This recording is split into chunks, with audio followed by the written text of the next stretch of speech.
Alright guys, welcome back to our S.L.O.T series.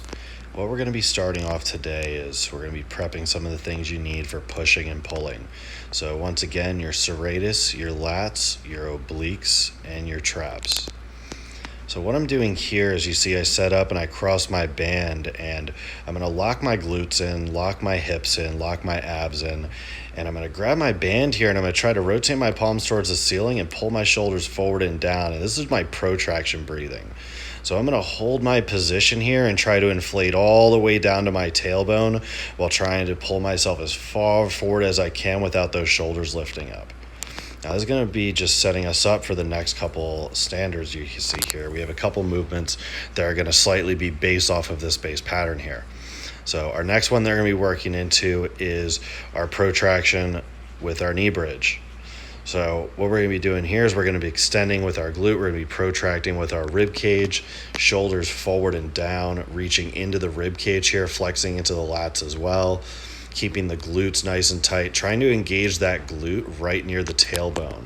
And now I'm going to hold myself in place with my one leg and use my opposite oblique and my serratus and everything to pull this knee up.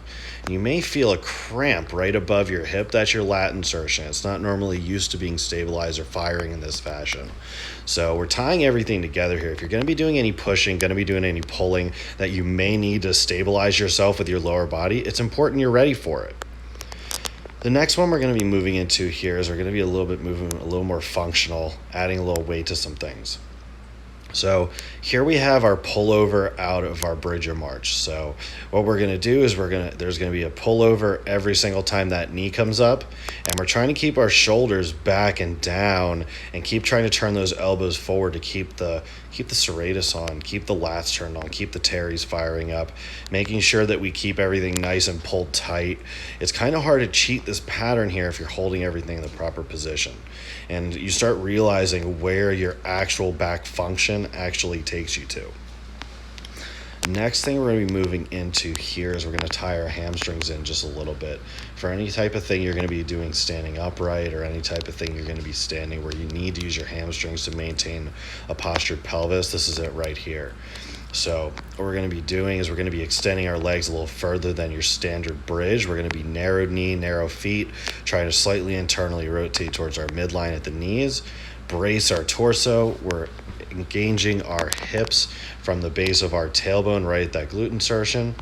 And then what we're going to do here is we're trying to keep our shoulders back and down and trying to work through our serratus, work through our lats.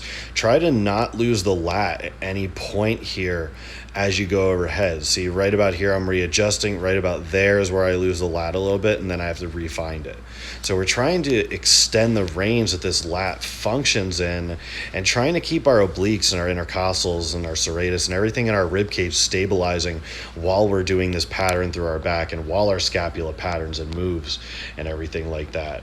This is making sure that we're isolating and we're actually doing our patterns with the proper muscles. The last one here, which I would consider the most difficult one just because of the standard shoulder positioning of being directly overhead. I save this one for last. If you're going to do any vertical pulling, I like to make sure I warm everything up before I start moving vertically. So we're going to sit in our split stance here, and we're going to try to keep on trying to turn this elbow forward, trying to internally rotate right here, externally rotate the arm a little bit, trying to pull that shoulder back and down into the socket, trying to make sure I keep my arm nice and elongated. So the tricep, bicep, everything is kind of in the same muscle function here. This is where our shoulder mobility starts coming into play. Making sure everything's at the same capacity as everything else, because when something is not of the same capacity, we start getting compensations. Like you can see right here, I have a hard time fully extending my arm on this side. This tricep is a little tight. I have a little bit of an issue on this left side of the serratus and a little bit of the subscapularis in this one. So this one here, I lack a little bit of rotation at the shoulder, which I've been working on, and it's slowly closing up. This is stuff that you would be doing before you would doing a heavy push day or before you would be doing a heavy pull day to set all your patterns and get everything moving properly.